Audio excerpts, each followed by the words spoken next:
4 days later, Kelly Nightingale woke from his dream with a start. He felt an urge, and he knew it was one he couldn't ignore. Ever since he'd been diagnosed with diabetes, the urges had gotten worse and worse. When the body said it was time to go, it was time to go. He jumped out of bed and ran through the living room towards the bathroom. He never made it, for in the middle of the living room, he kicked his toe straight into the leg of the coffee table. He screamed in agony, fell to the floor, and pounded his fist on the carpet. Jessica rushed out of the bedroom, yelled, "Are you alright?" He couldn't answer. He'd broken his toe, cracked the toenail.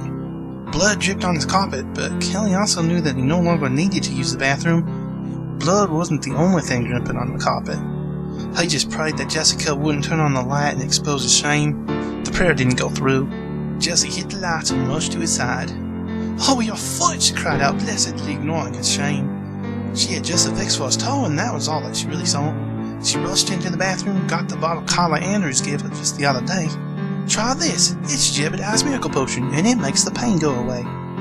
Kelly was desperate enough to give it a shot. He never regretted it. Henry sat at the chessboard in deep contemplation. Kelly sat across from him, smiling. He'd been smiling like that all day long. It unnerved Henry, and he supposed it was just Kelly's way of psyching him out so he'd lose the game. Kelly was doing a good job. Henry already knew it was over. He was about to lose his queen, and then 3 moves after that, checkmate. He tried to rescue his queen anyway. Kelly laughed and moved his bishop. Checkmate. Henry stared at the board, but it was true. "Good game," he said, extending his hand.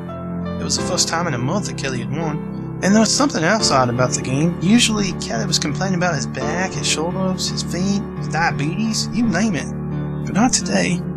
Not one word about anything. Just that stupid smile. Henry moved away from the table then, went to get a beer and give Naomi a call. Because of that, he never asked Kelly what was different. Not that Kelly would have known what to answer exactly. When he'd gotten up that morning, he hadn't felt any pain at all. He had walked merrily all over the house, and it wasn't until he was heading back to the bathroom that he realized he left drops of blood all over the carpet. He looked down at his toe, saw it bulging and bleeding, but it didn't hurt. Not even when he ground his foot into his shoe.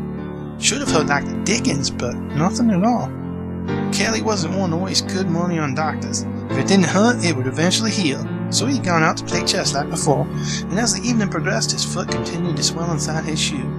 Although he didn't realize it, Kelly would never get the shoe off after that. He couldn't explain the lack of pain, but he didn't regret it. Lands no. And so it began. Chelsea Kramer was bitten in the back of her neck by a spider. Ron Crawford accidentally nailed his hand to the drywall with the nail gun. Priscilla Fletcher stepped on a rusty nail. None of them felt any pain, and so none of them did anything about it. By now, over 3/4 of the town had tried Jebediah's miracle potion, and those who hadn't were beginning to worry. After the evening's chess tournament, Henry sat at the bar. Eddie Kramer came in, nodded towards him. He pulled up a stool and ordered a beer. "Hey, Eddie." "Henry." "How you doing?" Eddie sighed. "You see the sore on Chelsea's neck?" "Yeah, and Kelly Nightingale's entire leg is black now, too. They're rotten and falling apart, and none of them knows it. How do you think I'm doing?" Henry took a sip of beer. Eddie had a point. Kelly Nightingale was the first to die. The gangrene marched its way up his leg, and he never noticed it, not even when his entire foot snapped off as he got out of the car. He fell to the ground and tried to stand back up, but he couldn't gain his balance. He just laughed. The blood poisoning continued its way up his leg, sending its red tendrils towards Kelly's heart. The night after his foot fell off, he went to sleep and never woke up. But Nightingale had diabetes. Well, why should anyone else be concerned? Chelsea Kramer brushed her teeth and spat into the sink.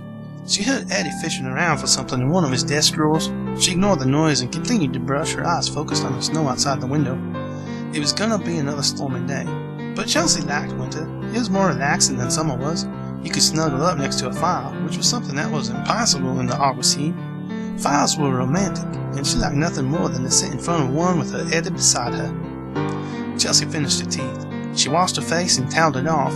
As she replaced the towel, she heard a bang followed by Eddie's curses. She glanced up and froze. She caught sight of her reflection in the bathroom mirror. Her face was swollen. It was beet red, and she could see her pulse vibrating in her cheeks. She screamed, not just because of the horror of what she saw. Now she felt it too. The bite in the side of her neck burned in fury. Her face was stretched to the point of snapping, and she felt the poison in her very blood. Chelsea screamed again and jerked open the medicine cabinet. Eddie rushed to the bathroom, but Chelsea had already found the bottle of Jebediah's miracle potion. She took a sip and the pain vanished. She laughed in relief, but she made sure not to look in the mirror as she closed the cabinet door.